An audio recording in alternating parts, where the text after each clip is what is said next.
All right. Hola. What's up, everybody? Welcome back. Thank you for stopping by. Catching my breath. So, it's time to talk a bit about Savanah Nicole Soto, Matthew. People are wanting updates. Like I look at the Facebook, everybody's just wanting to know what's going on. When are these people being caught? And there's a few things that we can talk about. I wanted to come on last night, didn't have a chance. Was doing like this holiday dinner, and it got kind of late. And I figured, you know what? Let's just leave it for today. So, happy New Year's, and be safe, please. It's crazy out there. You know, people on the road. And let's start with. We don't need to do a timeline because we've been covering this so much. I think we're beyond the timeline. But there's some new news clips that came out. I haven't watched it yet because I wanted to watch it with you guys. You guys might have seen this. We're going to get into some of these news clips about them saying, you know, rumors on social media and quit playing detective, stuff like that. There was a News Nation clip as well. We're going to revisit a little bit of the GoFundMe situation, just a little bit, because there's been some developments with that. We're going to visit also the snitch theory that a couple of people have thought that maybe Matthew had snitched or something, and this was revenge for that. And we're going to talk about the pants down and the other weird thing with the Mona person. I don't know. There's something weird to me about that chick, especially some of the posts that I saw. So we'll talk about that as well when we get there later, and just other stuff. So let's start over here. If you guys could hit the like button, I'd appreciate that. Subscribe. Gene in the chat said, I don't believe the victim services will pay out either if they were on a drug run or felons. I don't know. Yeah, I wonder what the stipulations are with that. Like the life insurance. Is there stipulations with that kind of thing? So let's start out with this. Misinformation circulating on social media, right? I haven't watched this yet. It's funny because I was talking to my friend about this and she was like, but what about the misinformation that the family's been putting out? All the drama that's been going on from them? I don't know. Is being followed nationwide and theories are floating around social media. That's not helping the situation. That's not helping the process. Like, all they're doing is slowing down the process. Savanah Soto's family says while they appreciate so many people wanting justice for Savanah, Matthew, and their unborn son, they also say all the attention is overwhelming and at times hurtful. As Fox SA I'm sure I can imagine what that's like. Stephanie Esquivel explains, they are worried misinformation on social media could interfere with the investigation. You know that some person was involved or whoever was involved. Yes, of course, we ask that you come forward. But if you're just assuming or trying, oh yes, this dude looks like him, and like. The guy at the belly. Oh, we're going to talk about the belly too.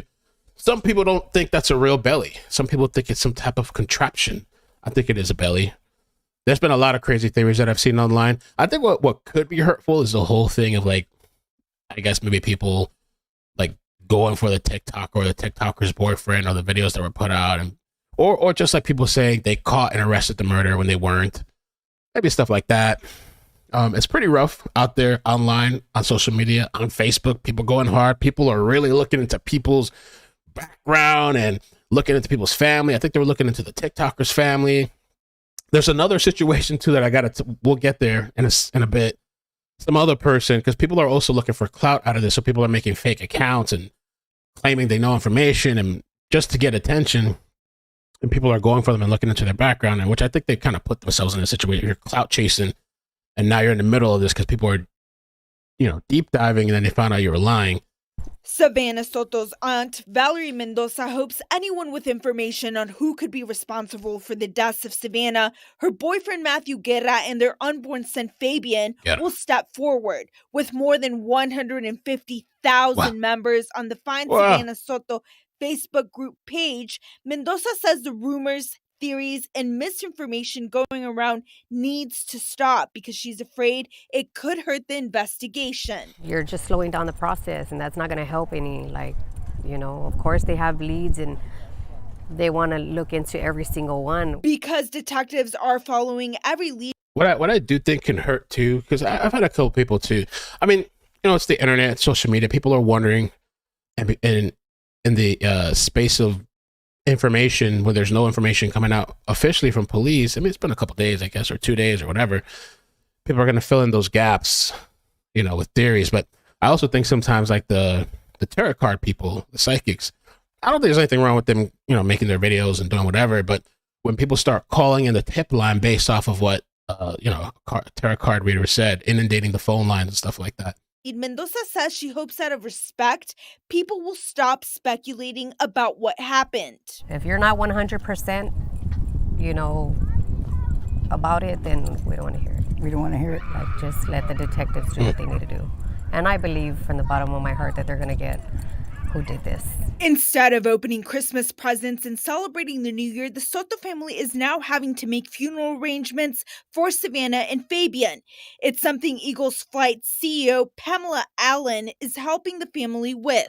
We're offering assistance and support for the mom who's in charge of organizing burials for 2 of her family members. Anderson says the increasing national attention on the case is adding challenges.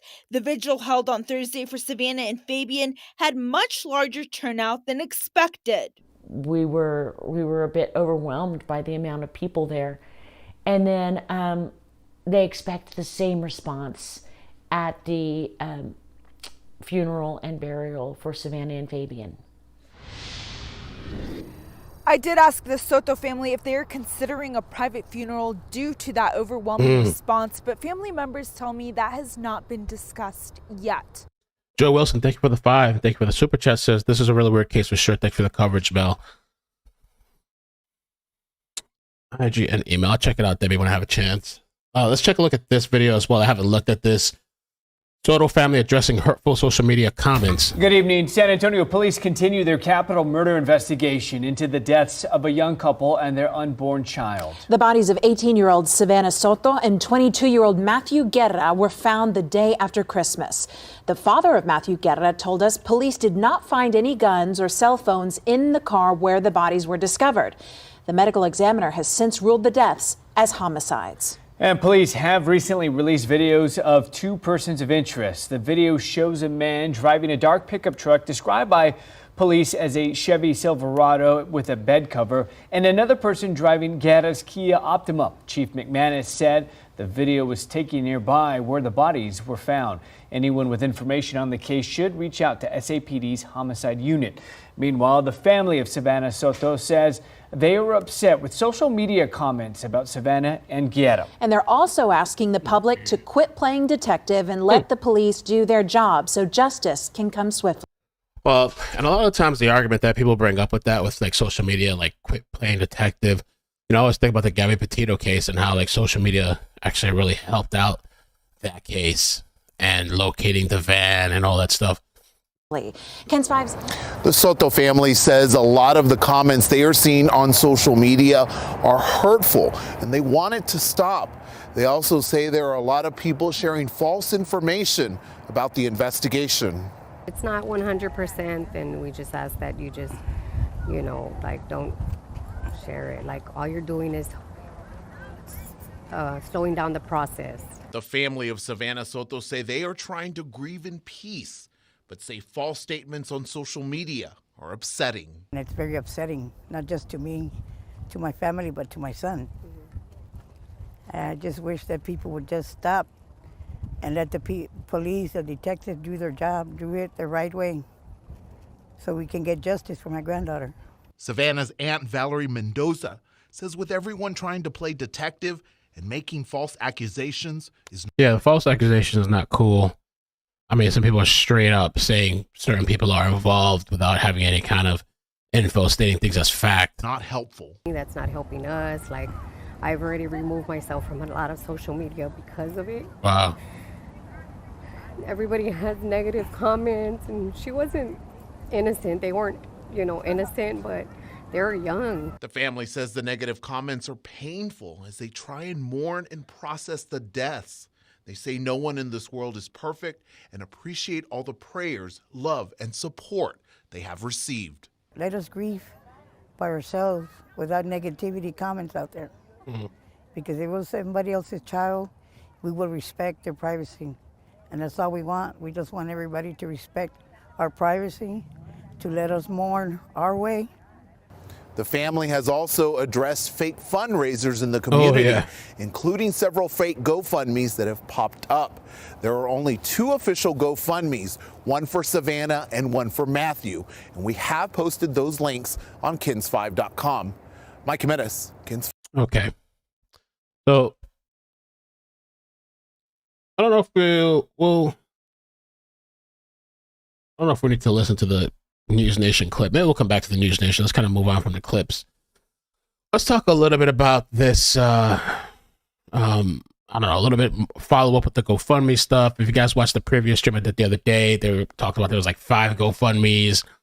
I have a playlist in the description. Check out the playlist because I have all the videos that I've been covering linked there. Also, I timestamp every live stream at the end of it, so you can skip around if you need to. But there was a whole mess with the GoFundMe stuff. And let's see. I think that we can just kind of come over here. Okay.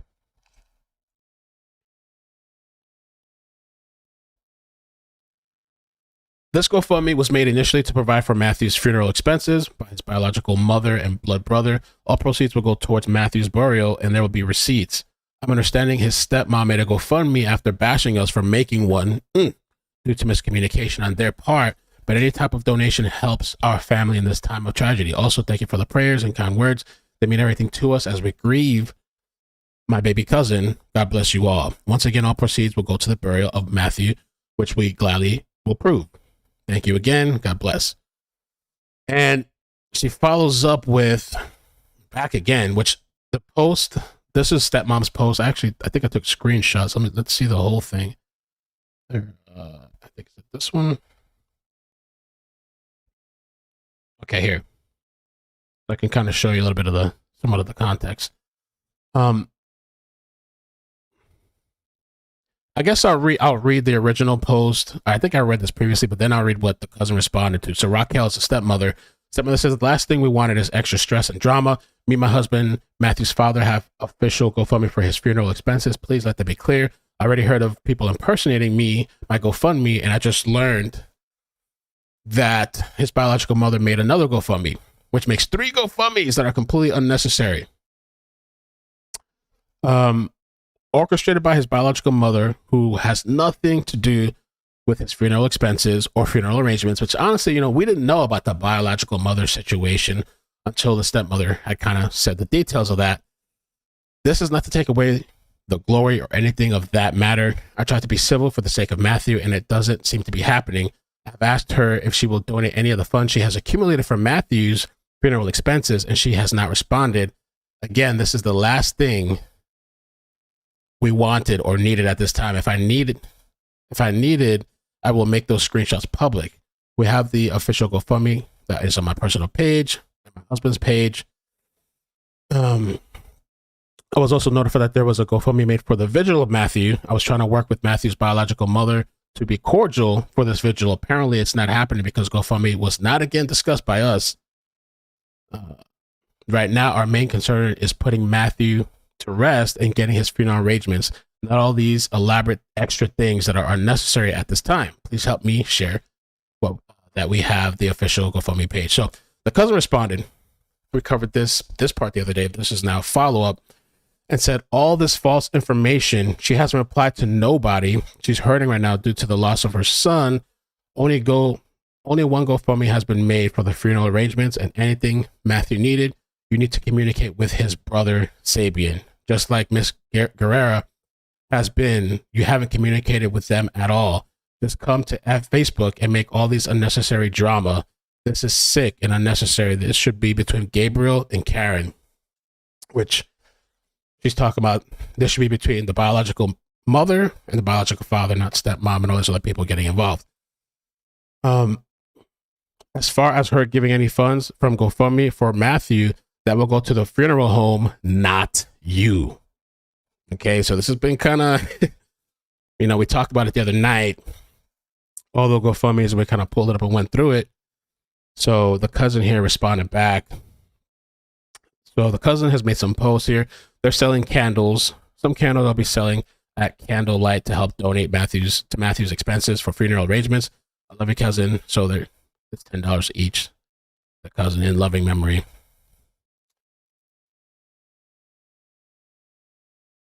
Raquel, I almost skipped over this, posted yesterday as well. We weren't on here. Says, hello, this message is to the public on behalf of Gabriel, Matthew's father. Since there has been plenty of confusion, unfortunately, regarding several GoFundMes being made for Matthew, we have decided to let the public know if they wish to donate and feel more comfortable donating directly to the funeral home we have selected for our son. That will now be an option as well. We have selected Mission Funeral Home on the Southeast Military. I will provide the contact information. When calling, you would reference Matthew Gabriel Guerrera, since that was his full legal name. The funeral home will also be able to provide a receipt for everyone that wishes to donate directly to the funeral home. So we also will provide receipts, documentation to the public of the funds spent from our official GoFundMe. Thank you for understanding. So because of all the, confusion and I guess backlash too on Facebook, some people are kind of, upset or whatever. They set this up so for people that wanted to donate, they can donate directly to the funeral home. And this is a screenshot. Let me take a picture of this and zoom it in. Oops. Screenshot. Okay, here it is. So, payment of $2,000.00 for the funeral services of Matthew. Funeral services will be conducted on January 9th, 2024. So, I'm assuming this is like maybe a deposit or something. So she's pulling all this stuff out. Let me see what you guys are saying.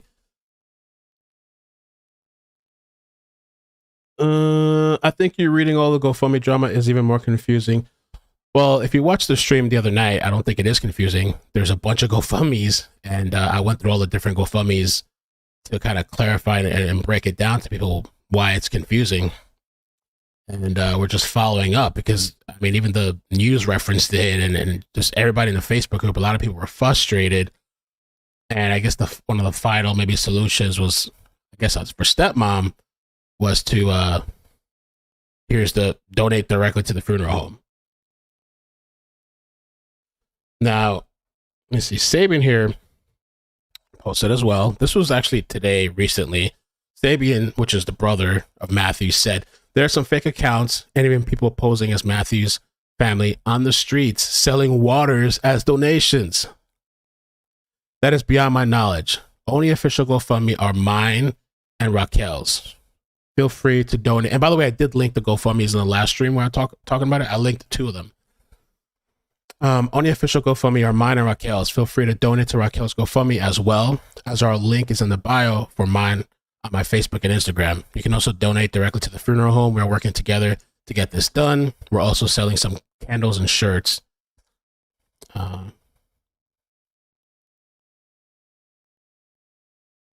So that's the update with that.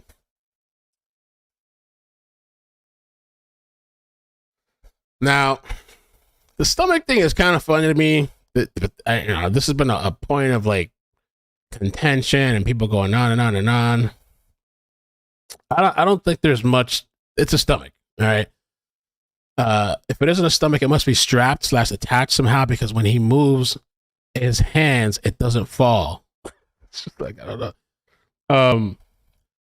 Also, for someone to say that to have a stomach that big and shaped like that, that would have to be perfectly within the shirt like that at the bottom. I feel like it would hang out at the bottom and you'd see distinction between the shirt and skin, like by his arms.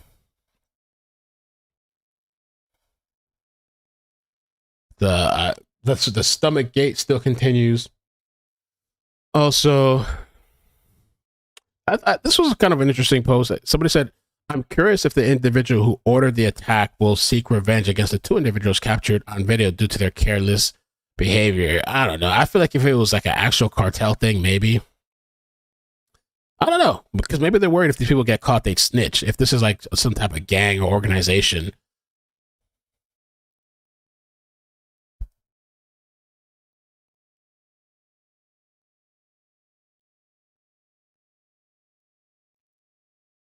This is another post that I thought was interesting, and this was on Facebook. It says, "Thank you so much, Maddie, for saying this. This was the most beautiful post I've seen in the group honoring all three. May God have all three in heaven rejoicing together." And this, let me download this real quick. A nice post.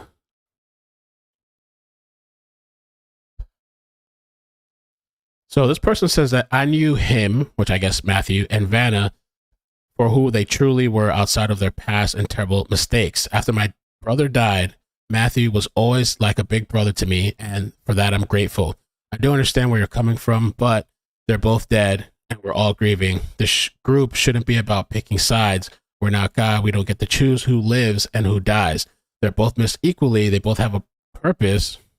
They were both more than just bad people who made mistakes. Matthew was working on becoming a better person. He used to say, man, I'm really finna have my own son. And would constantly talk about how excited he was to bring his own baby into the world. And I love sharing the story because he really was a good person. No matter what, he mattered. She mattered. Baby Fabian mattered. They have names.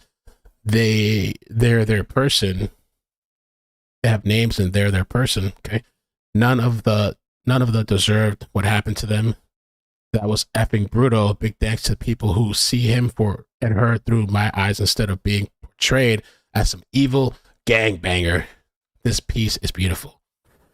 I mean, the thing is, social media, when they see these posts, especially, which at the end of the live stream, we might take a look at it again, but like you see his Telegram and you see, when we were looking at the video from the Telegram, I was kind of like, we were multitasking and we were waiting for the press conference, so I didn't pay too much attention. But I didn't even realize this is Savanah here with Matthew pregnant in the drug section of his Telegram. Okay.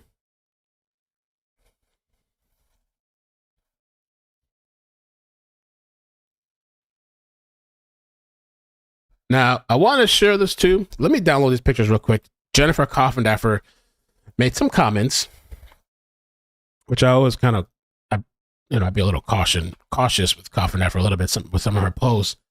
But let me see here. It's worth a read. I saw people in the Facebook group talking about it. Let's see this. There, I did. Okay, perfect. So Jennifer Coffindaffer, retired FBI, says here, the circle of people Savanah and Matthew were in is very dangerous. I won't be posting tip calls or other videos not released by LE.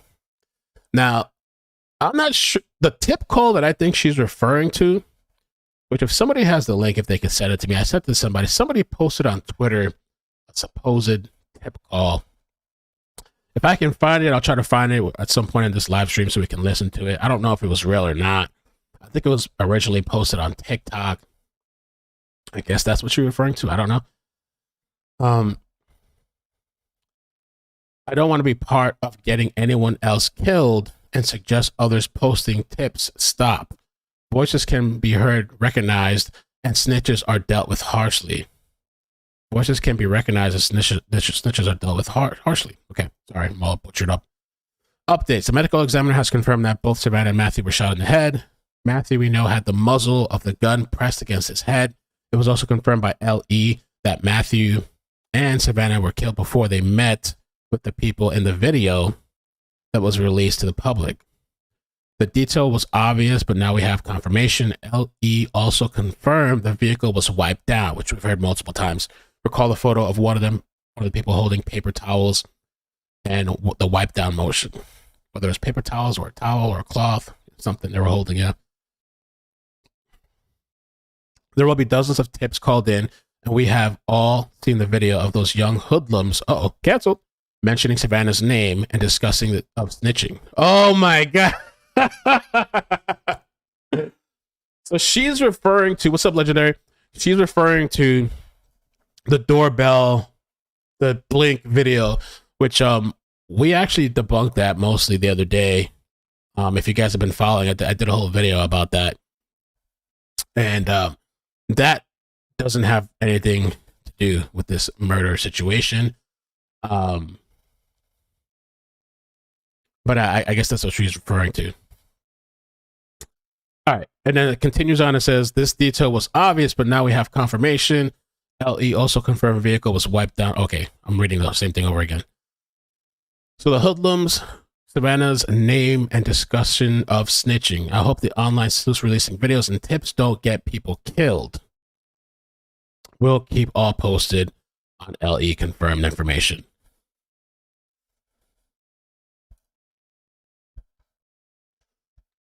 All right, let's see what you guys are saying here in the chat real quick, and we'll move on to the next thing. The snitch part. Snitching. Snitches get stitches. If you guys could hit the like button to it, I'd appreciate that. Oh, Papa Roger, yes. Yo, Flossie had me dying. She was like, this story has all the elements of, was it Kylie Rodney? Yeah, Brian Kohlberger, the whole Papa Roger, for the people that remember that. Oh, by the way, make sure you check out Down the Rabbit Hole News, because she's like almost at 50,000. She's like, I don't know, 300 away or something. Let's see where she is. Down the hole. I'm going down the hole. I think she's like 300 away from 50,000. So make sure you subscribe to her. I'll put the link in the description and I'll drop it in the chat. That'd be nice if she gets to where she's going.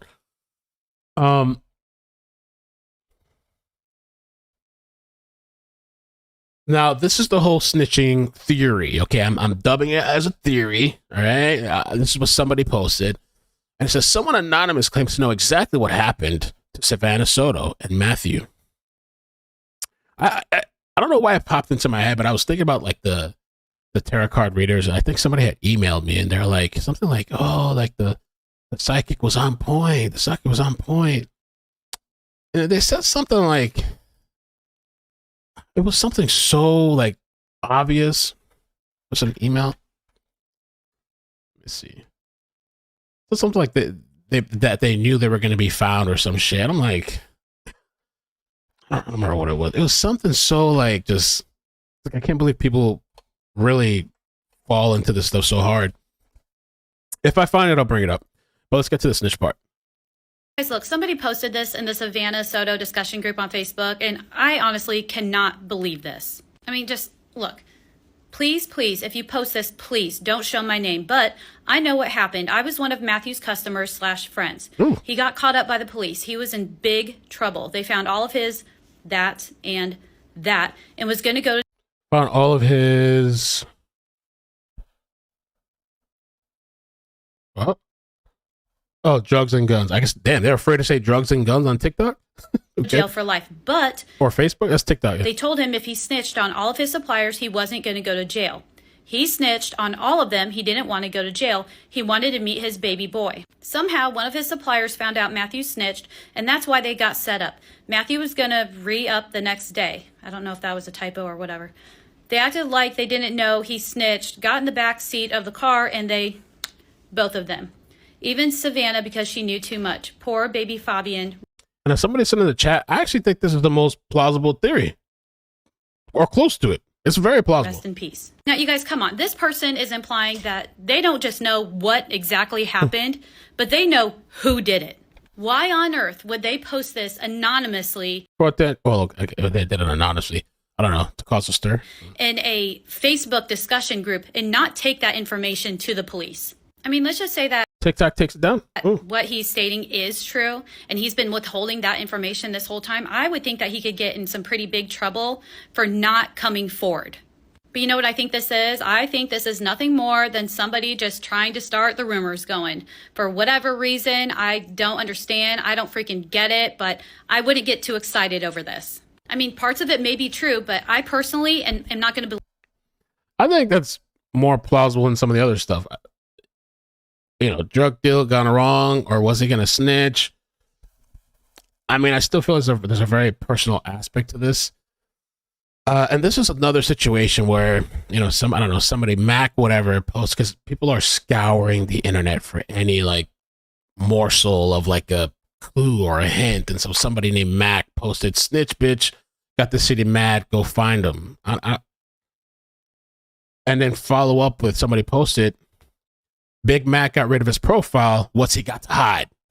Because it's never, you'll never satisfy the you know, if people are accusing you and they think they got something, no matter what you do, it's going to be the wrong thing. So this person disables his, I guess, profile, whatever. What's he got to hide? And that's his son that was locked up. So it could have been him in the video. And then somebody says, "Are you serious? Big Mac's son is 13 years old, so I hope he's never been to jail. He does not have access to his social accounts. It is his baby mom's. He is in jail and has been since the 12th. Family told her to deactivate because there's weird people trying to involve him in something he has zero to do with.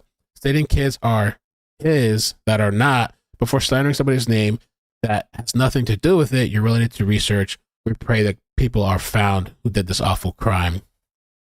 So I don't know. I guess another victim of, you know, people just claiming they're involved. Oh, I think this post might have been deleted. Let me look at it. Tracy, thank you so much for the super chat. Thank you for the 50 cents. Wishing you and your sweet baby girl, chat, and everyone's family a very happy, healthy, and prosperous new year. Thank you for all you do. Thank you, guys. Yeah, I just wanted to come on for a bit. And by the way, I saw somebody in the chat named the 10th woman. Or woman. I wonder, is that the person that we saw on TikTok yesterday that said she's part of the press and that she spoke to the police? I was just wondering if that was her.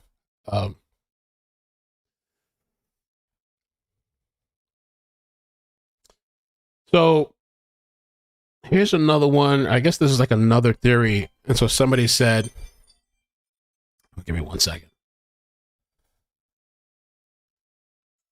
Oh, somebody's at my door. Give me 1 second. I'm sorry. I'll play this in the meantime. Tonight, the manhunt continues in Texas for the people responsible for the grisly killing of an 18-year-old pregnant woman and her boyfriend. Savanah Soto and Matthew Guerra were found dead with gunshot wounds to the head earlier this week, just 1 day away from being induced and giving birth to her baby. A medical examiner ruling both of their deaths as homicides. Now, police are saying they hope newly released surveillance video with multiple persons of interest will lead them to the killers. News Nation correspondent Jorge Ventura is joining us live from San Antonio with the very latest on this. Jorge? Who there? Authorities right now have not announced a suspect or motive in this investigation, which they have called perplexing and heinous, but they are investigating as a capital murder. Now, 18-year-old Savanah Soto was pregnant and was scheduled to be induced a week ago. She went missing. Okay, all this stuff we know. So they ran Mac off the internet, whoever that is. I don't really know the situation with Mac. You're calling someone out while posting anonymously.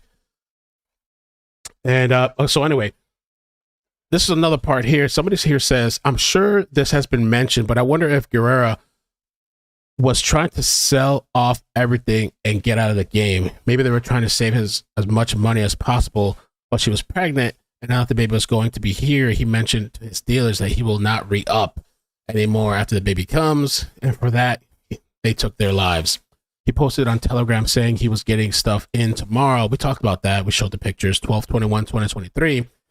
And when we went to meet up to re-up for the last time, they killed him. I mean, you could just all day long theorize what could have happened, you know? I know that people get killed trying to leave gangs or trying to get out selling drugs. And so somebody posted and said, "You don't know how the game works." And then somebody said, "I'm very well aware." Then somebody said, "Please inform us." And this person said, "If you get out of the game, they tell you don't look back. They respect kids enough not to do some pretty BS or petty BS to hurt their money." I think the snitching thing is plausible. Oh, the 10th woman says her. Oh, it might be interesting. I don't know if she wanted to come on. I don't know if I have StreamYard set up. I don't know if she would. I mean, I don't know where she's at. I don't know if she's busy. You know, she might be just, you know, doing family stuff. But I saw some of her videos. That would just be kind of curious. Her thoughts on the whole situation. I saw 2 videos from her. She's the one that said that she's a member of the press, and then also that spoke to the police, and that the TikToker, the boyfriend, as we've talked about multiple times, not involved. They had some past beef, and I seems like that's as far as it goes. We still got to talk about Mona. Let me see if I have this thing set up here. Chat.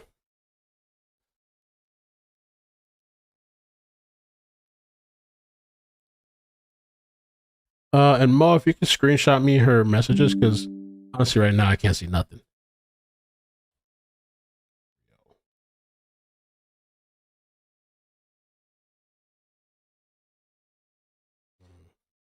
Oh, that works actually. Okay, cool. Okay.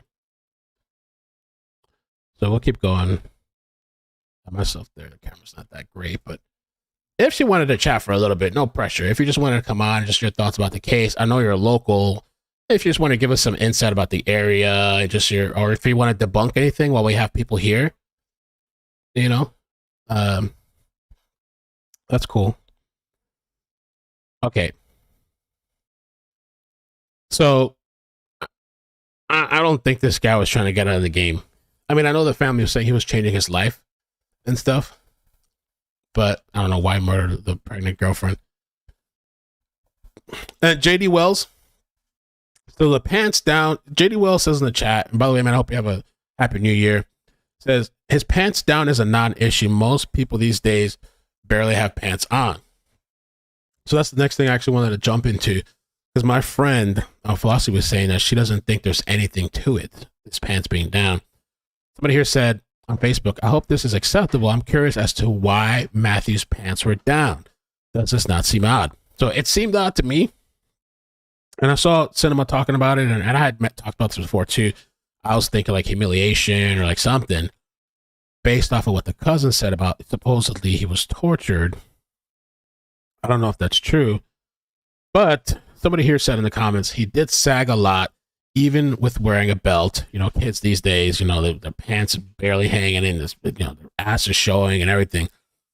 He did it, clearly showed it all in all his pics. It can be from them just dragging him into the back seat. I mean, I think about it, they're not going to pull his pants up for him while he's dead or fix his shirt, just in my opinion. So that's another, again, that's very, very plausible. Maybe they didn't do anything to him. Maybe, you know, maybe it wasn't a humiliation thing. I had thought that initially, but this also could be, yeah, he sags his pants, and maybe when they moved him or going to the back seat or whatever, maybe his pants came down. Oh yeah, she wants to call in. Okay, how can I wonder how I can contact. I don't know if you want. Does you want to come on video on StreamYard, or do you just want me to give you a phone number? You want to have a voice chat? Either's fine. You let me know. Yeah, if you could email me at ickedmail@gmail.com, ickedmel@gmail.com. I'll send you a link if you want to come on video, or if you just want to call, you'd rather just, you know, you just want to, we could do that too. Because I know it's like unexpected. I don't want to put the link in the public chat with like 5,300 people here. So I don't want somebody to try to mess up or troll the stream, but if she just shoot me an email at ickedmail@gmail. I think it would be interesting to talk to you. Let me pull up her TikTok account too. That's awesome. 3 teens have been charged with cash. No, I didn't mean to do that.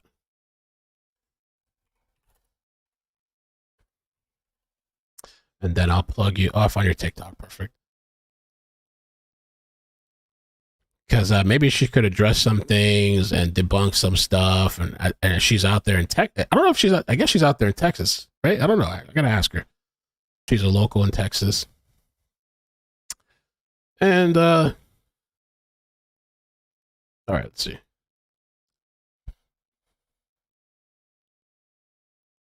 Phone? Okay, awesome. You know what? So if you want to call by phone, that's actually kind of easier on me because I have used StreamYard in a long time, so my video setup is not really the best right now. For that app. So I'll drop you the phone number. Or if you email me, I'll send you the phone number. Let me connect it right now. Connect. Host. And we still got to talk about Mona. And I'm really curious about the 10th woman, her thoughts on that. Okay, I'm logging in for the phone. No, it's unexpected, because when I jump on camera too, sometimes I kind of like to get myself ready and kind of freshen up a little bit. So when it's unexpected, you don't really have that time. Okay, so I'm calling in my own line here, and then I'll drop the phone number. Oh, good. She gave me her phone number. Even easier. Thank you. Thank you for making it easy on me. Thank you for calling Call-In Studios host and call screener line. Please enter. I'm just going to call her directly then. May not even waste my time with the call-in studio. And then we'll make sure the audio's good. Your call has been forwarded to an automatic voice message system. I'll try again. And it might be doing that because I'm calling from this Google Voice. So if not, I'll call from the other phone number. Let me try one more time. Or I can send her my number too. Let me try one more time.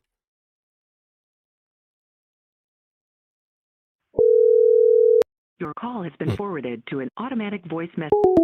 Okay. Let me just text her. Reply.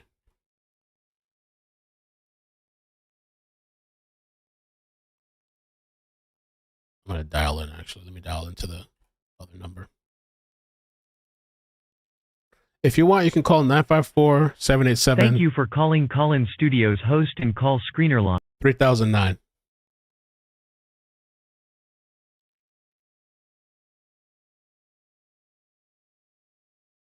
Give me 1 second.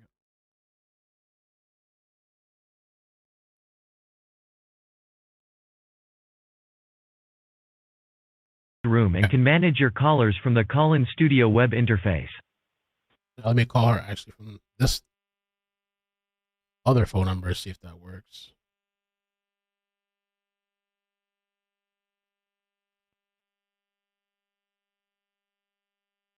If you guys have questions in the chat too for her, if Mo's still watching, I'll ask Mo maybe to take some screenshots and send it to me.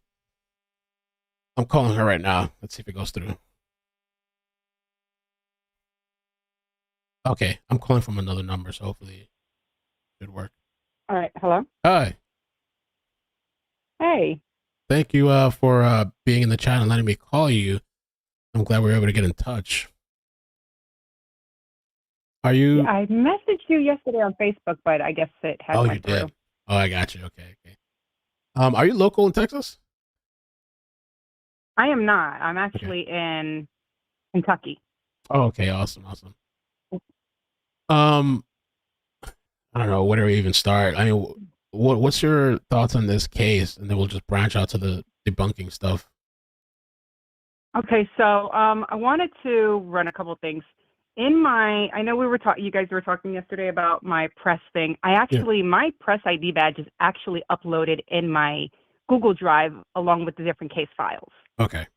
And on the last case, that was something that had to be done because I was in contact with El Paso Police Department, working with them on the last case, and it was a whole big thing about the press thing. So, and that link is actually on my TikTok. Oh, it is. Okay.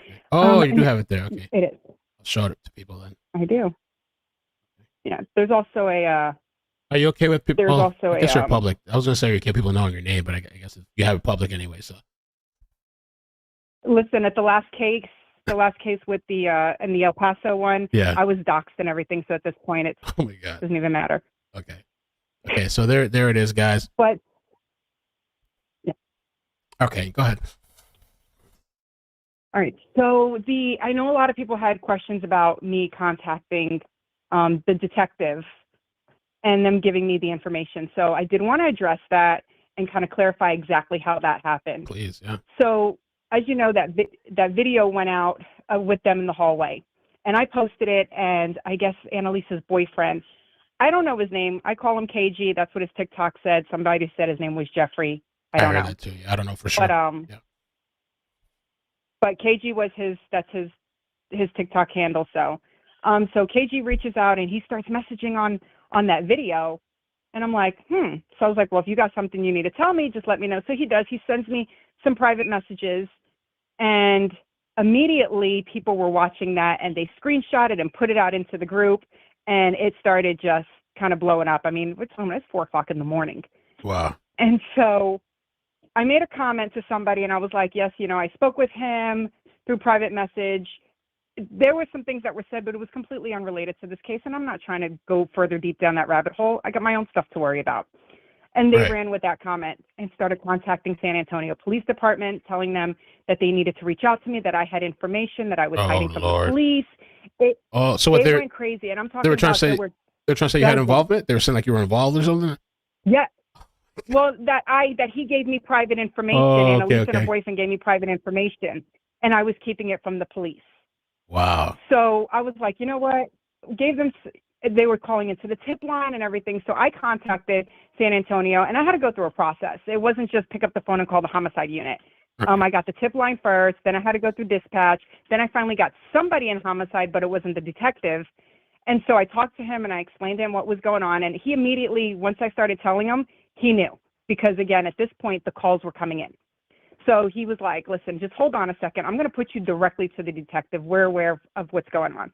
That's how I was able to get over to the detective. It had nothing to do with, yes, I do have a press badge, but that's not what this was about. This is because the public made it easy for me to get to him by putting my name in the middle of it over a comment on my TikTok.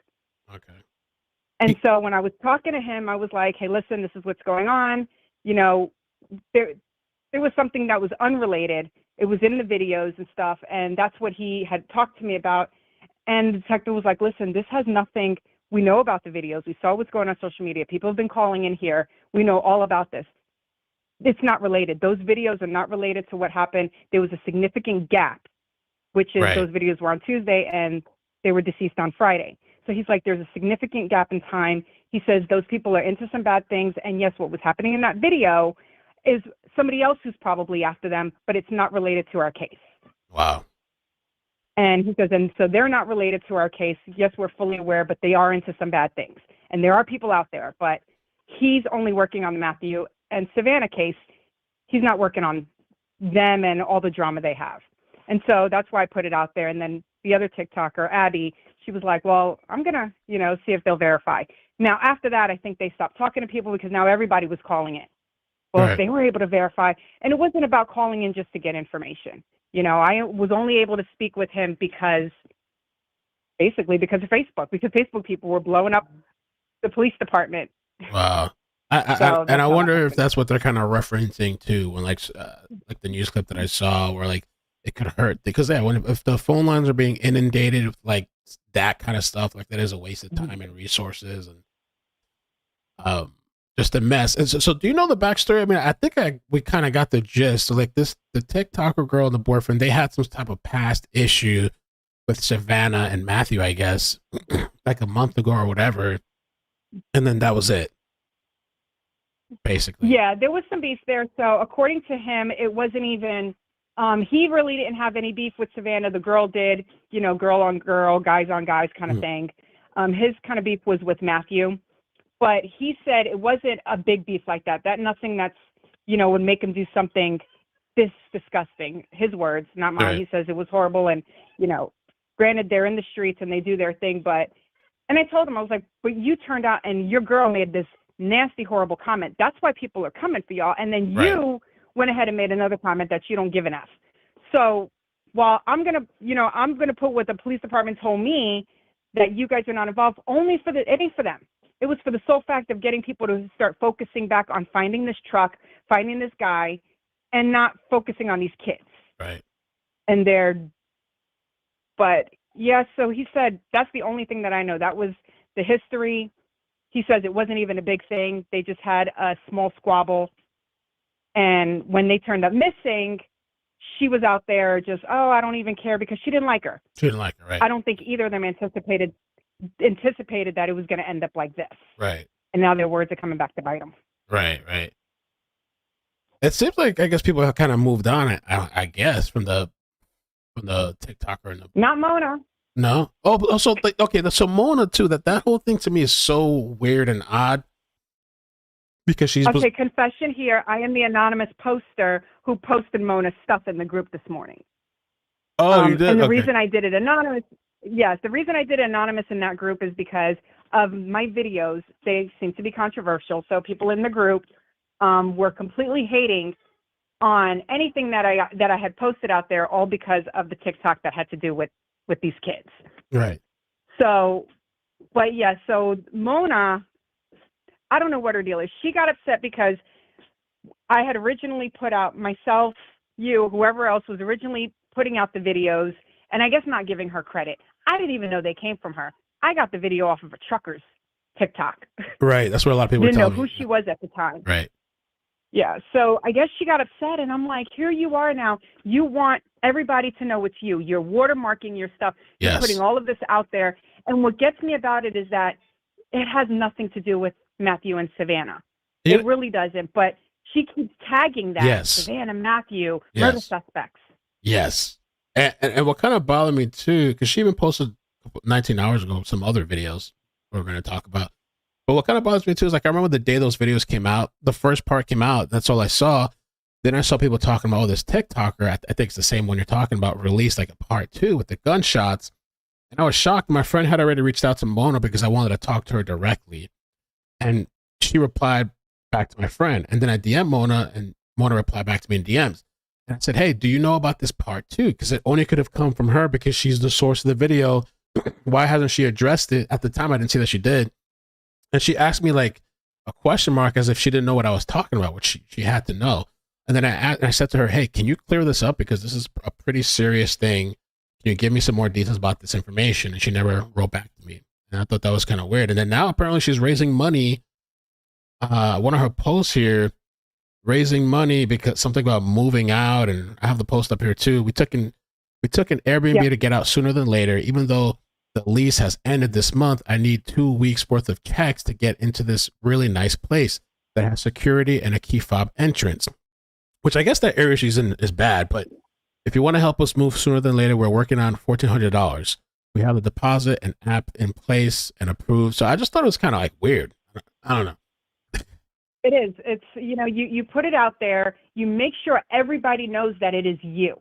Right. You want people to know these are your videos. You put out there that you're afraid to now live here. And she was called out on being afraid. And she's like, oh, I don't fear nobody but God. Right. But, it just didn't make sense. And then she did another post this morning about a list of all the incidents that have happened over the year. Yeah. Oh, we got to get to that. Either way, I'm like, Didn't she say something about a burning body? So I'm like, I didn't even get to read it yet. Right. Okay, so she said that she was out there, and I guess the guy came over to her who lived in the neighborhood saying that I guess he dismembered or chopped up a body or something. Yes.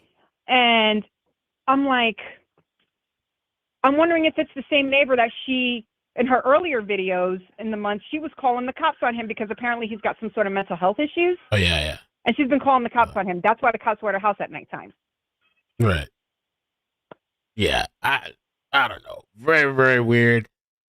And I'm But she got her money. I guess she did. She said people were sending money and donations and stuff. Or she posted pictures. So I don't know if this is that's something else. Maybe that's the place she's looking to move into. I don't know why she would post it if she's afraid, but I guess that's the place that she's moving into, and people send some support and stuff. So yeah, I don't know. I think the whole thing is sus, and I don't believe it's related, but she keeps pushing like it is, or whatever, So that's what bothered me, is that she was pushing this. And, like I said in my last video, when you're looking in this direction, you don't see what's going on in the other direction, and right. that if something does come and it could be linked to this case, nobody's going to see it. They're just going to glance because it's not fitting the narrative that social media or her or anybody else that they're spinning. Yeah. And so, they just kind of ignore it. Like this Big Mac guy. I don't know if you know the story behind him. No, please tell me the Big Mac thing. RC trucks. Okay. He races little RC cars. Those little, I guess they go out into parking lots and they race and they have them all hooked up or whatever. He made a video. It was TNT Day. It was an event where they were racing RC cars. And in that video, he's standing behind a black truck that looks similar to the one in the video. And behind it, the tailgate's down. It's got a bed cover. and, you know, he's showing the camera panning to show all the little RC cars there. People immediately were like, oh, he's a heavyset guy and he's got a truck like that. The problem is that's not his truck. That's his friend Nick's truck, and he even says it in the video that he's going to go check the back seat and see what his boy Nick's got as far as parts for the cars and everything else. But people ran with it. They were like, oh, he's standing next to a black truck and he's a heavyset guy. So they sent everybody to his TikTok, and everybody just started looking at that video, screen recording, and going crazy because one person said he was a heavyset guy with a truck. Wow. Wow. And so maybe they're claiming now he like disabled one of the profiles or something like that. I didn't bother to go back and look because I'm like, you know, everybody, the more you start bringing attention, then it starts to go into people's feeds. And I was like, so this is what we're doing. We're just going to keep posting random heavyset guys with trucks and making them targets. Wow. I don't know. That video too that Mona posted, that apartment complex, is that where Savanah and Matthew lived, or is that where the bodies? And that's where, no, the one for the ring, it's neither. I believe it's where Annalisa, boyfriend, or their friends. They all live out in that area. Wow. That night there was a drive-by shooting, about 13 shots. You could hear the car squealing. And some of those kids from the video were involved in that. But again, that was completely unrelated because this was hours after Matthew and Savanah had already been found. Wow. Right. I forget. That's the thing too, with the timestamp. It was after. Yeah. It was. Wow. So crazy. And then I remember the night too where I forgot, like, two different people, they said that, I forgot the guy's name, more something. They said he was the killer, he was caught, and then we had to go like debunk that. And then there was somebody else that they said was the killer and caught, and we had to go debunk that. And I think people are just Trevor had nothing to do with it. They kept saying that Trevor was the boyfriend. Even after I showed them the links, the videos, people wouldn't believe it. They were still underneath my video saying, you're lying. That black guy is not Trevor.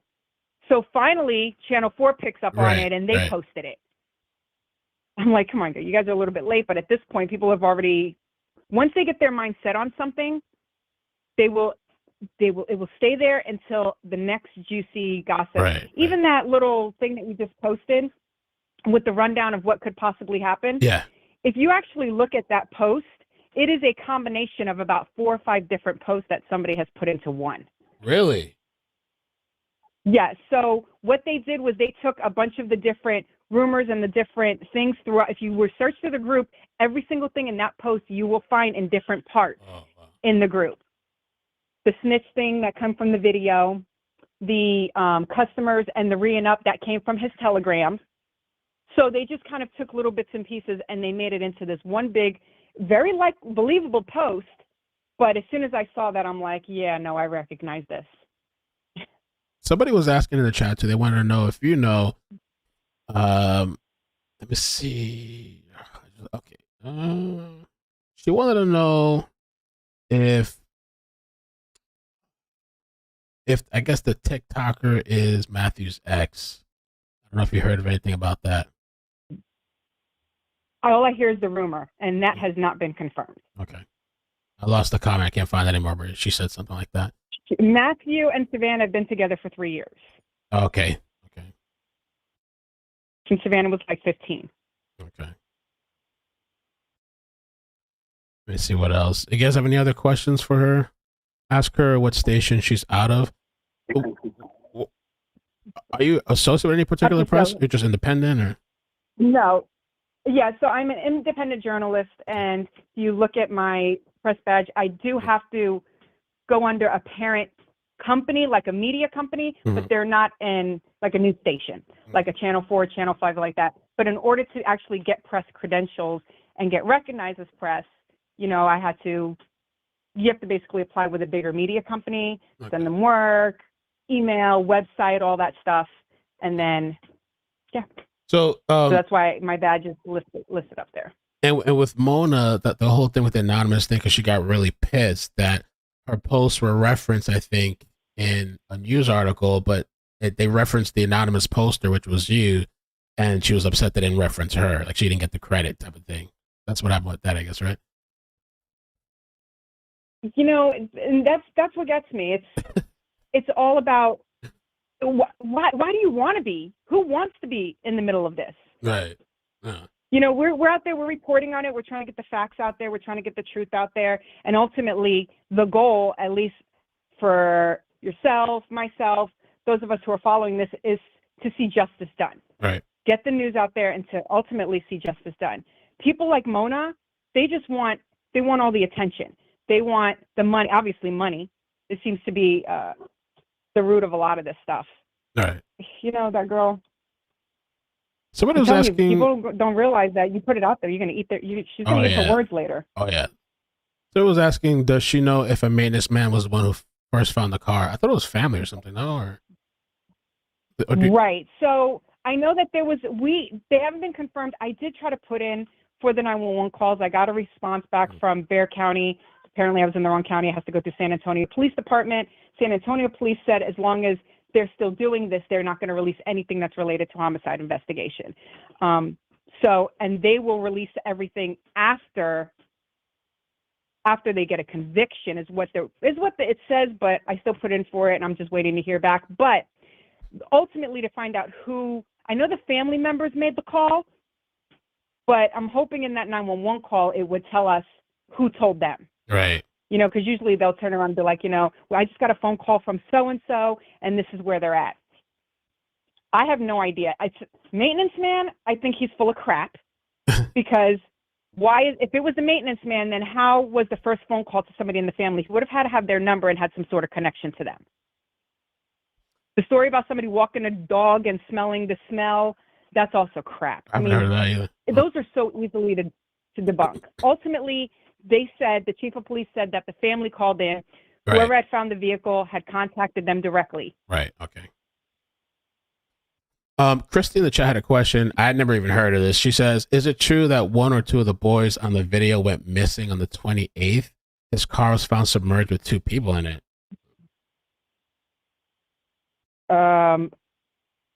Not that I know of, because one of those boys has been making comments on my TikTok on social media. So, right. And if I'm not mistaken, there's a picture of the other boy standing out in the crowd when they were found. Yeah. So I would probably say that that's not true. I mean, at least I haven't seen it on the news. Wow. Let's see. Is there anything else? Well, I appreciate you clearing up some of that stuff, and I don't know if there's anything else you wanted to add to this. Nope. Just wanted to just call in and clear that up. Okay, awesome. I appreciate you letting me do that. Yeah, no problem. Is your main thing is TikTok, or do you have a YouTube page too, or? I had the YouTube. There's not a lot. I don't do a lot with the YouTube. Okay. I just kind of was posting some stuff during the Lexi Treviso case. It's mostly TikTok. Okay. It's just easier for me to navigate TikTok, at least until I actually, a lot of people will know that I try to do lives and stuff like that, but it doesn't work out. I live in rural Kentucky, so the internet, that's why I didn't want to go video with you. Right. At 12 megabytes of speed, it'll lag the entire time. Yeah, no problem. That's cool. All right, well, I appreciate you calling in. Thank you. All right, thank you. All right, take care. Okay. Bye. Okay. Now, I'm going to get it. So you can check out her TikTok, The 10th Woman. I put her in the description of the video. And the reason that I wanted her to call in is because I wanted her to be able to address some of the things with like the TikToker, the boyfriend, the situation kind of with Mona and the videos that were posted. Let me see. I wanted to address somebody too, but I think I lost a comment. Howdy girl in all caps lock raging says, I see this as a clout channel. The grandma in the thumbnail with the word snitch, SMH. If you've been watching the live stream, part of the topic of the conversation was snitched. It's a question mark. And it's regarding Matthew. It was one of the theories, I think one of the plausible theories. Grandma's in there because we watched the video where grandma's talking. with regarding to the topic we're just talking about now. So everything in the thumbnails in this video, this live stream. I blocked the other person that constantly promoting another channel. You're gone. I don't mind mentioning somebody once or twice, but like if you're just gonna inundate the chat, spamming over and over, you're gone. So this was an interesting post. So Mona here is like giving her explanation of like, I guess what happened, which I almost kind of like, I don't even think we should give this attention anymore. Maybe after we read this, we move on from the whole Mona thing, because the video is not related. I don't think the TikToker and the boyfriend have anything to do with this. So it says here, rewind. We moved in, and this is our very first apartment down here in the South. 2 weeks in our place, and our vehicle was broke into while a truck driver attempted to get inside and ramshackle the vehicle before getting ready to take off. And this could all be true. I don't know. My vehicle alarm was so loud and my key fob was buzzing that signal hopped out the house. That signal hopped out the house and confronted the person. It was almost a shootout behind my ride. I guess on TikTok and Facebook, is that strict? You can't type certain words, I guess. Second situation. Neighbor got her Cadillac converter stolen in the second month of us living here. Setting off my alarm same night her stuff was taken. Third situation, in my building, the door next to me, her Kia Soul was stolen. And before that, she said her son's truck was stolen a month before hers. The lady moved. I'm over here like, what the F is going on around these parts of town? And I don't know anything about that town. You know, I'm not from Texas. It does seem like a pretty bad area. And then she says, fourth situation, same building, a subject person robbed the corner store with friends and decided to have a beer party outside my door. Dang, bro. Yes, it's footage of this. How I know? Because the damn store owner asked every customer, do you live here? Okay, do you know this person? Okay, I need help finding this person. Who is who and who? Me on them. Yeah, XYZ, blah. Okay, whatever. Fourth situation, another attempt to somebody trying to steal my vehicle, and this time I aimed that laser beam right between them eyes, and he ran off. This car alarm play, no games. Fifth situation, the maintenance man be stealing money from neighbors, bruh. Can't get a work order done because if somebody see money, it's coming smooth up off the counter. Neighbor's still upset about that. Situation 6, I was checking the mailbox and somebody said, hey girl, I wanted me to know somebody had been murdered in the complex. Talking about chopped up her body up and smoked BBQ on the grill, and the rest he bagged up in trash. So I don't know. I guess she's saying somebody got chopped up and they barbecued them on the barbecue grill. Chopped up, her body chopped up and smoked barbecue on the grill. I don't know. There's some situation, homeless people sleeping in the laundry room because empathetic people are feeling bad and giving them access code. Wow. The people are giving the access code. Okay. Anyway, so I'm kind of like, I'm over and kind of done with this. I feel like we've already done the debunking. We don't need to keep revisiting and giving this attention. And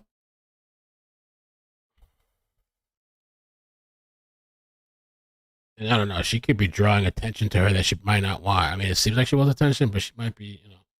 I'll play these two clips of, and this will be the last thing. She says, as I keep going months back into videos, it's clear about the fight with who was knocking on the door. Does she know Savanah and Matt? 2 separate dates, 2 videos. We'll take a look at this and then move on.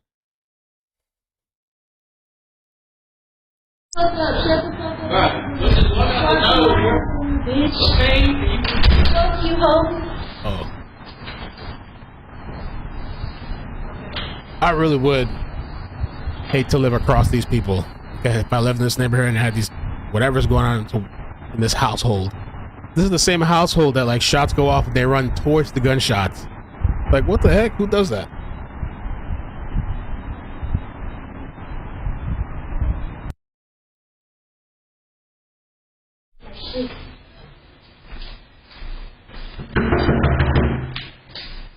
What was that?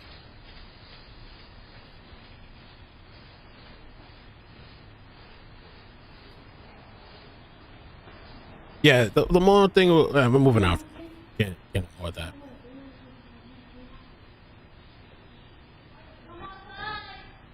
what kind of house this is. Come outside. So weird.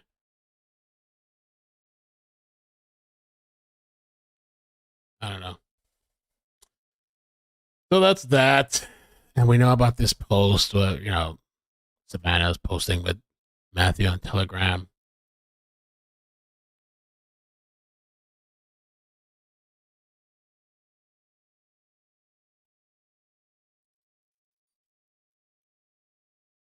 Oh, these are the extra stories that I have for you guys. Oh, there's the shirts and candles that I talked about earlier. Raquel.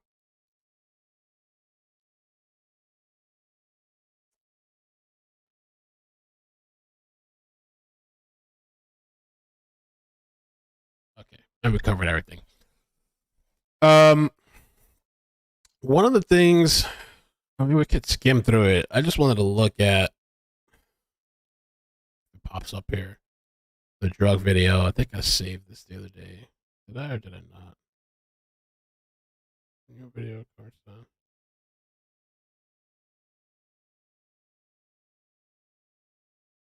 Maybe I didn't. I thought I had it saved. There's a 5-minute video where they're going through his Telegram. Oh, yeah, download it. Let's see.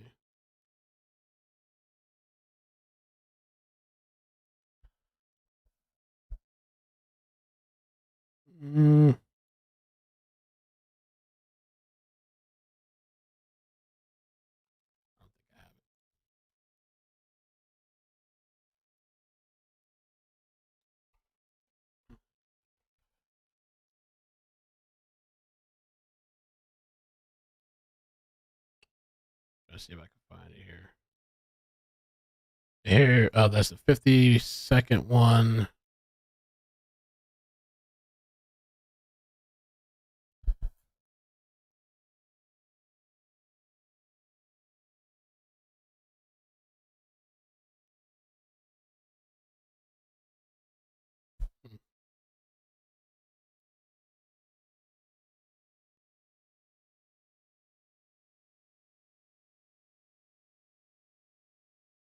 Can't find it.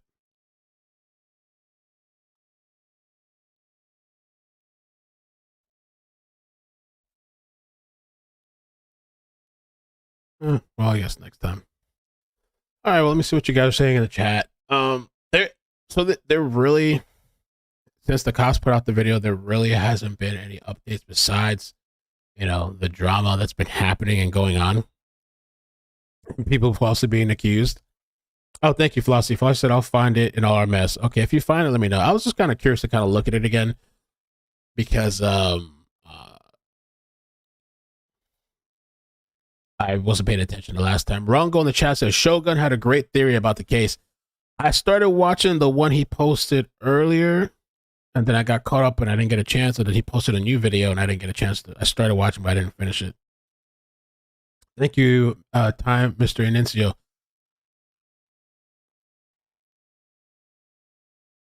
I want to show you, this was a couple days ago, but this is a Texas story, separate story, but kind of crazy.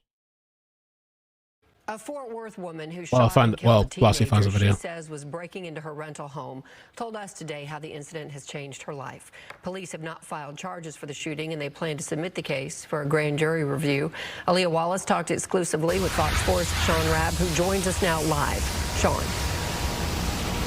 Leah Wallace bought a gun to protect herself and her family, she tells me, after a rash of break-ins in her apartment. Those happened while she and her family were not at home. But on December 14th, twice that day, while she was home with her kids, someone tried to get in. I was cleaning my living room, sweeping my floor, and I heard her window start going back up. So I went and I looked in the hallway, and I could see him standing at the window, lifting it up, and I just shot. Gunshots that killed 14-year-old Devin Baker at the bedroom window of Aaliyah Wallace's 8-year-old daughter early morning, December 14th. It's bothering me that he was a kid. The incident happened not long after police left Wallace's home after responding to her 911 call about someone trying to break into her duplex. So I called him at 1:22 a.m.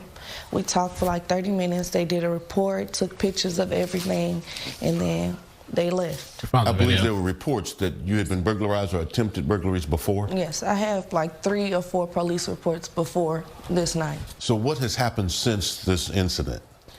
The apartment called and told me that I was not supposed to have a gun at all, even though I kept calling them and telling them somebody. I never heard of you, howdy girl. They told me I could not have a gun and that I have 30 Or seen days you to before. vacate. And how does that make you feel? Feel like I'm back at square one. I've been there for 6 years, so now I don't know what to do. This case is going to the grand jury. It's a referral, as they call it, and they're going to let citizens decide. What do you want people to know about you, Aaliyah Wallace? That I was only protecting my kids. I have 4 daughters. It's just me and my 4 daughters that stay there. I just was protecting my daughters. How do you feel about what happened? I'm devastated that he was 14. I hate that. I literally do, and I'm so sorry. But at that point, I had to think about my babies. I didn't know he was 14 when he was on the other side of that window. All I knew that somebody could come in here and hurt me or my kids. That's it.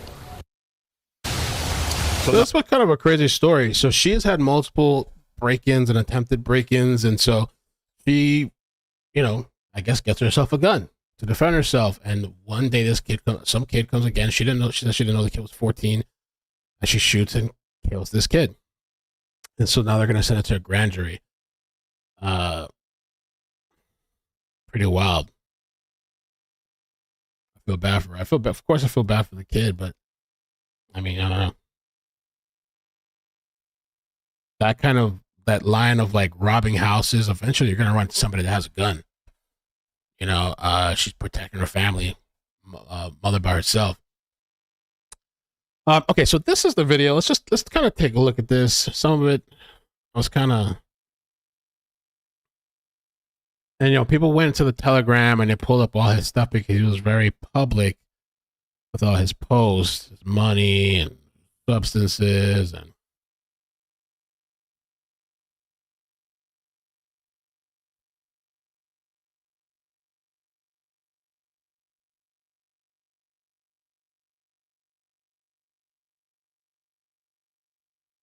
I don't know why he wouldn't have his gun on him to go do whatever they were doing. Seems like he always carried it all the time. It wasn't in the car. Oh, I guess they probably took it. Maybe he did have it and they took it. I don't know.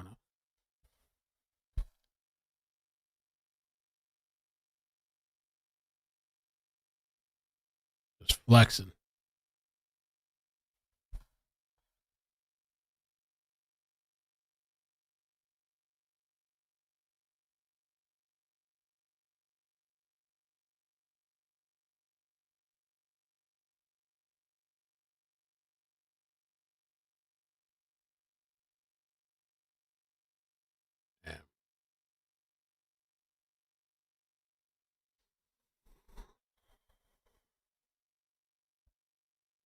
He did have the gun. They took it. Yeah, makes sense.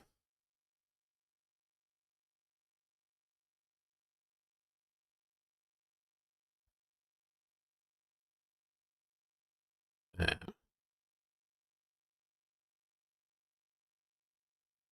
I mean, that kind of stuff, oh, that looks like Xanax.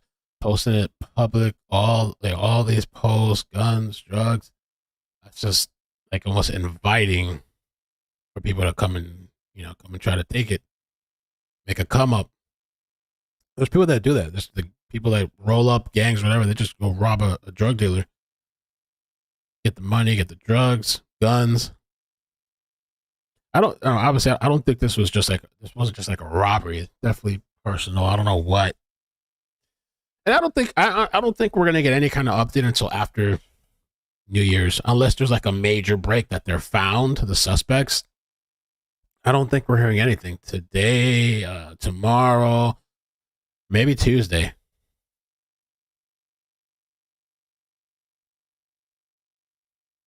And these guys, seeing that they're on video, they gotta probably be on like hightailing it. I would say across the border.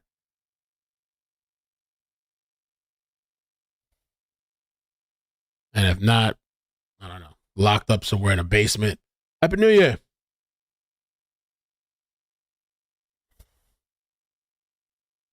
Bargain. Thank you. Happy New Year.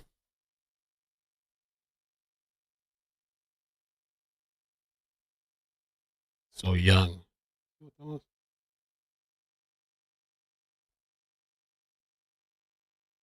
Gold teeth. Got the looks like codeine back.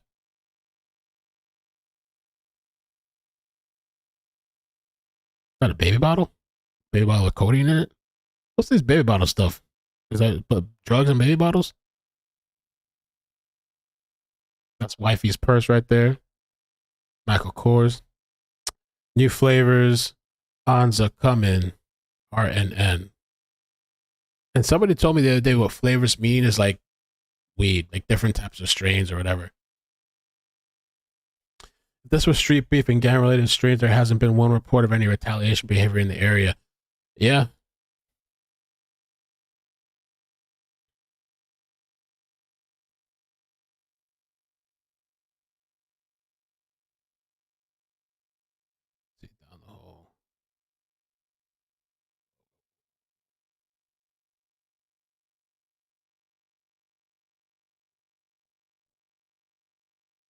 So far, I've seen he has like these 2 handguns and this other gun over here.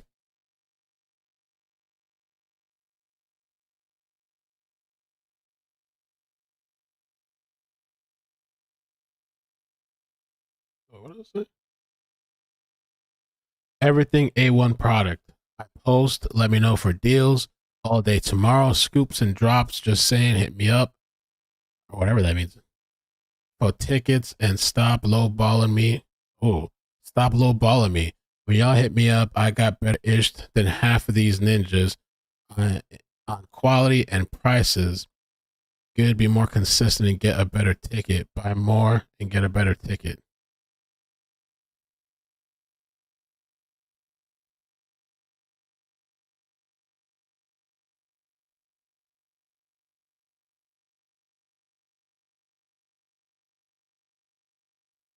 Scale or phone. Get right with me and leave your plug. So he's telling people, you know, I'm that plug. If you got a drug dealer, you need to leave your drug dealer.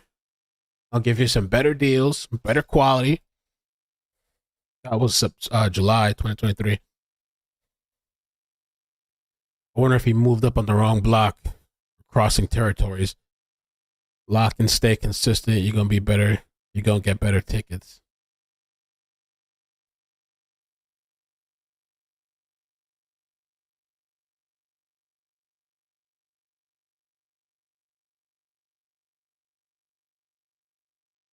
That's the Savanah and Matthew.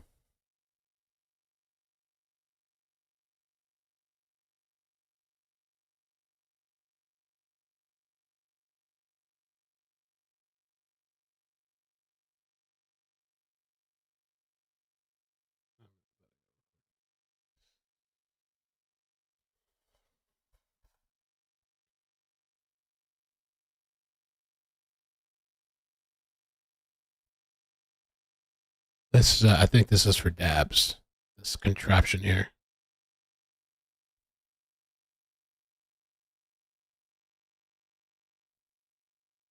Oh, I was almost, but when I first saw this here, I'm like, oh, he's into raving, and then I see the other screenshot. I was like, oh, that's his laser sight.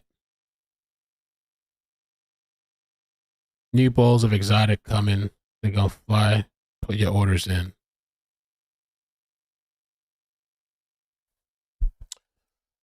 I didn't know these people were that public. I mean, I've heard of the.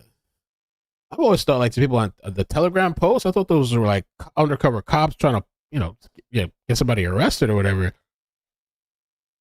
These people are like publicly advertising and leaving, not just advertising, not even just like a story, a temporary post, permanent post. Man, he didn't delete them. So a category, a wealth of information that if the cops ever wanted to like, look into him, hit him up, he has a whole library of evidence.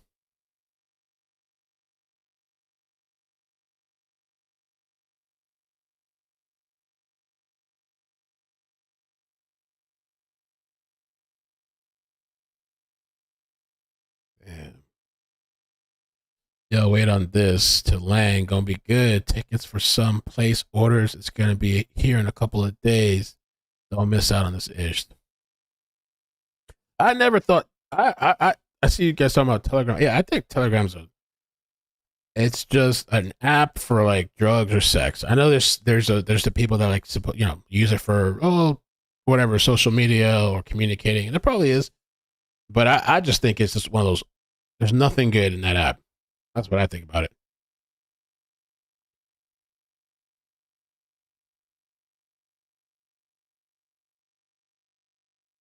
So he posts a lot about when he has new supplies coming in.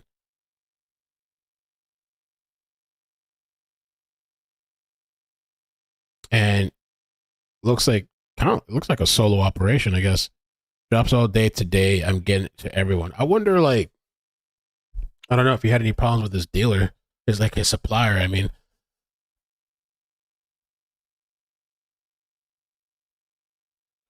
that snitching theories, I think it's kind of plausible. Probably. Maybe they were worried about this guy snitching, or they claim that he did snitch.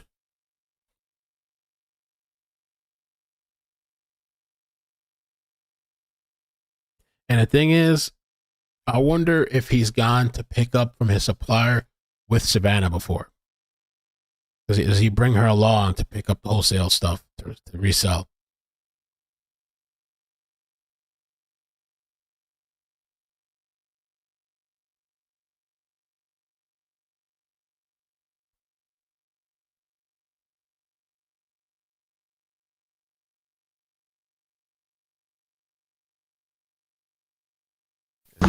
Oh.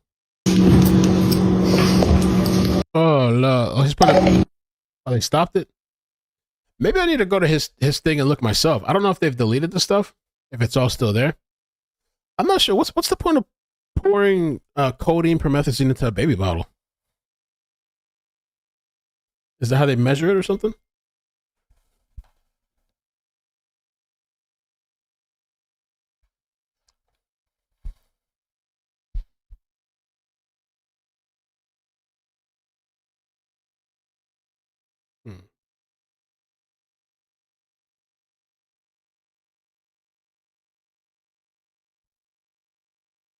Myri, that's kind of true. Oh, Andrea says tickets mean price. Oh, to see ounces. Okay, to measure it. Oh, okay. Oh, boy, I should have baby bottles. Okay. Well, I guess that's it. Let me see. There's nothing. The media hasn't really, besides the 2 videos or 3 videos I showed earlier, they haven't really talked about it. There's no actual official information coming out besides what's coming out on Facebook and the drama and mess that it's turned out to. But I think the GoFundMe thing is kind of dialing down the drama with that. And it's up to people to make their choice.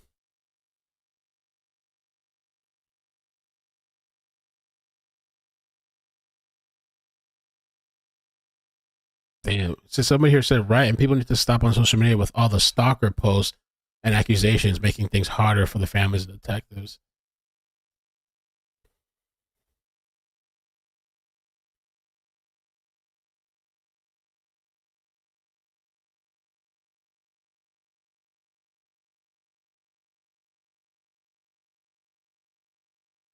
I don't know. This is what I'm wondering. I don't know where's this at? I wish if somebody finds a link, send this to me. I don't know what this is. People are talking about. Where's it at? Oh, I lost it. I gotta scroll down. Okay. I thought I saw a post about a mother looking for her missing son who looked like the guy in the ring cam video that was sitting on the stairs. What happened to it? He was found dead in a red car in some water with another guy. I don't know what that story is. That's what I want to know what that is.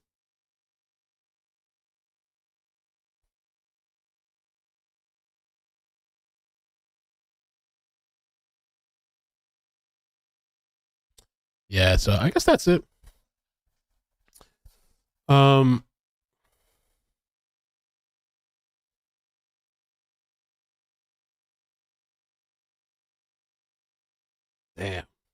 Proud parent As I'm watching all that you are posting on from his Telegram, you seem very bold, presumptuous, and don't give a damn kind of person.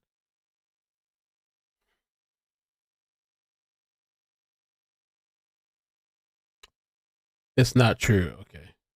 Yeah, because the thing is, like, why don't they post the source for the thing? You know, Jackie, thank you so much for the super chat. Says Happy New Year, everyone. Thank you for that. Thank you for the 5. Sandy B, thank you for the super chat. Says it seems like there were 2 other people in the Kia. That's why Savanah had the baby carrier in her lap. Oh, that actually kind of makes sense. Ashley, thank you for the membership. Laura, thank you for the 9 months. Says Happy New Year, Mel and family, and all of the people in the chat. Thank you. All right, let me see. I think that's it. Subscribe to Down the Hole Rabbit News. She's almost at 50K. Let me see where she at. We're gonna, you know what's gonna be dope? Oh, she's going live at 6. Let's do this. If you want. Up to you guys. I'm gonna set up her, I'm gonna redirect everybody to her stream. If you want to go subscribe, if you like her content, or if you want to check her out at 6, she'll be talking about the case. I don't know what she's going to talk about. Maybe some of the similar stuff that I've done. But yeah, go check her out. Send some love. She's almost at 50,000, like 200 away or 300 away. And you guys take care. Have a happy New Year. It'd be nice if there's a chase today. If there's a chase, that'd be awesome. Oh, let me show you something real quick too before we go. If I could show this guy's video. Can I do that? Oh, that's the chat. This is like another kind of, I thought it was kind of crazy. It's a different story. This Irish YouTuber, let's call him Toyman. Now, Toyman reviews toys on YouTube and other stuff. And one night, it's almost Christmas, and he's doing a Christmas live stream playing Vice City. At the same time, a soon-to-be killer is getting on a city bus. And he rides that bus for a bit until it reaches its stop. And the soon-to-be killer exits the bus, and he walks a few blocks, and he enters an apartment. The woman living in that apartment is this woman, Natalie. Now, Natalie is actually Toyman's girlfriend. She's also 15 weeks pregnant. Now, the soon-to-be killer is now in Natalie's apartment, and suddenly he unalives her in a really brutal way, a way I won't describe. He then leaves her apartment about 45 minutes later with new clothes on, and he finds a taxi and he gets in, and the taxi drives him for a bit and then drops him off in a residential neighborhood in Lisburn. Meanwhile, Toyman, he's at home, he's still live streaming, but because he's having technical issues, he can't really interact with his fans in the chat. It means I can't check the live Anybody ever heard of this story? chat, which is a real shame. So by all means, talk amongst yourselves. Now, eventually the stream ends, and he's been at it for like 6 hours, thank you, Mustard so Mama. it's time for him to go to bed. Merry Christmas, everyone. Farewell. And the next day... You hate this guy?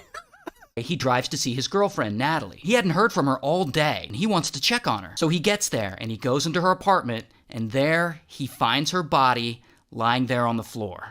And he's devastated, and he contacts police. Then police show up, and they talk to Toyman, and Toyman is like, I think I know who did this, and he gives them a name. But for some reason, police arrest Toyman. Now, lucky for him, that same day, he gets out on bail. And eventually, they clear him as a suspect because, as we all saw, he was live streaming that night for about 6 hours. Now, Natalie's parents, they are, of course, heartbroken over all this. I mean, they lost a daughter and technically a grandchild, so they really push to get Natalie's story out there. They go to the news media. The media picks up their story, so now it's all over the news. They and some others helped organize a big rally in Natalie's memory. And of course, Toyman shows up. He's there giving his full support. But despite the parents' best efforts, police still have no leads on catching the killer.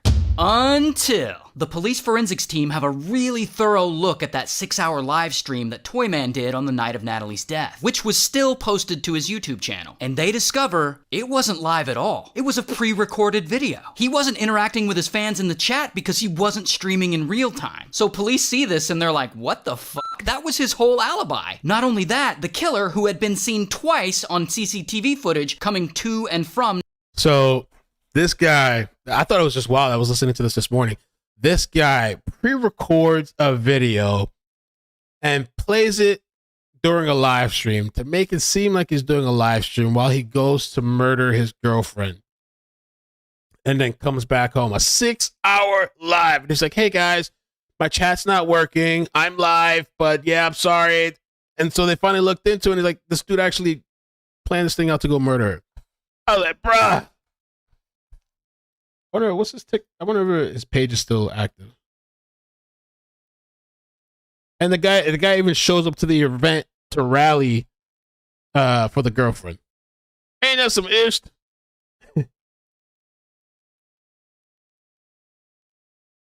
Where's that? I want to see if his channel's still up. They probably removed his channel. Let's see. Vote Saxon 7. Let me see if that thing is still up.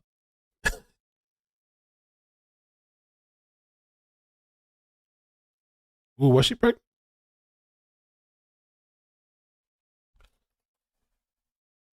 Oh, he still got a channel.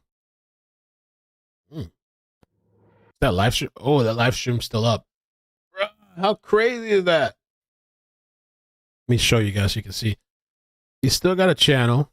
Imagine how subscribers are. 37,000 subs. Last time he posted was 11 months ago. This video is from a year ago. He literally titled the video where he goes to kill his girlfriend, "The Violent Night Christmas Live Gaming Stream."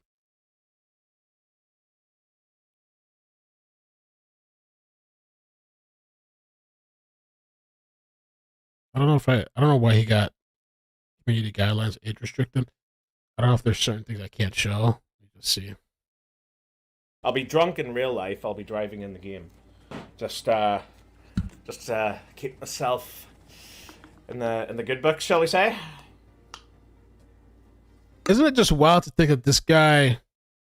What did he do? He pre-recorded himself the entire time, reacting to some shit that was and pretending it's live. People are kind of joked around with me and told me like I should like pre-record a video myself and just like for a trial, just play it in the corner if I'm tired, or just play myself just sitting here staring at the whatever and to go take a nap while the trial plays. Oh, sweet nectar, how I've missed you. I've not had a drink in months. I'm trying to be sober and healthy and good and shit like that. Trying to be sober and healthy. Wow.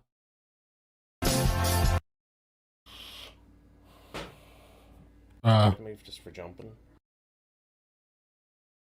How do you end off this level? Jesus. For this Christmas live stream of Stream of Goodness. I hope everybody enjoyed it and had a nice relaxing time. As best you could. As best you could. What's that? I don't know. Wild. I think he's still locked up. Still locked up, man. Alrighty. So yeah, you guys be safe. I'm gonna head out of here. That's the guy that murdered his girlfriend. Pre-recorded a video, pretended he was live. While he's live for 6 hours, he goes and murders his girlfriend. He used this video as an alibi. All right, man. So yeah, if there's a chase, I'll be back later. I don't know what I'm doing today. I'm kind of tired. I don't know. I'm opting to just stay home and chill. But if there's a chase, I'll come on. If there's some type of update, though, I honestly don't think we're gonna get an update until maybe Tuesday. Hopefully, police can say something. I don't know, or give us some type of update, or hopefully they made progress on the suspects. I hope that they have some type of idea and they're not just like still have no idea besides the video that was released. You know, maybe they can kind of look at, maybe they are doing that. Maybe they're looking at other videos in the area to see where the vehicles went. You know, maybe they can see it go into a gas station or a store or whatever. But I would think that if they seen this video, the suspects, they're probably gonna, I don't know, hide that vehicle, take it to a chop shop, paint it, put it in a garage or something. I don't know. I can't imagine that they'd be still driving around in that vehicle. And I wonder, you know, also we got to give time for forensic evidence. You know, what are they going to find in that car? You know, did the suspects leave behind anything?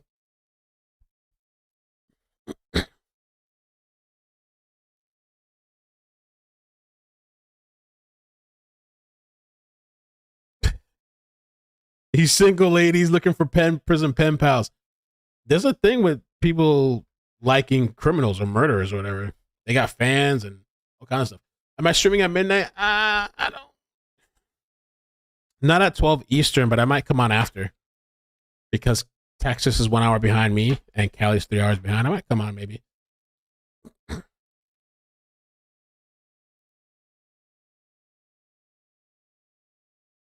But all right, man. I'll catch you guys. Thank you so much. I'll timestamp the video. And if you want to go send some love to Rabbit, help her get to 50K. All right. Love you guys. Peace. Bye. Bloop, bloop, bloop, bloop, bloop, bloop, bloop.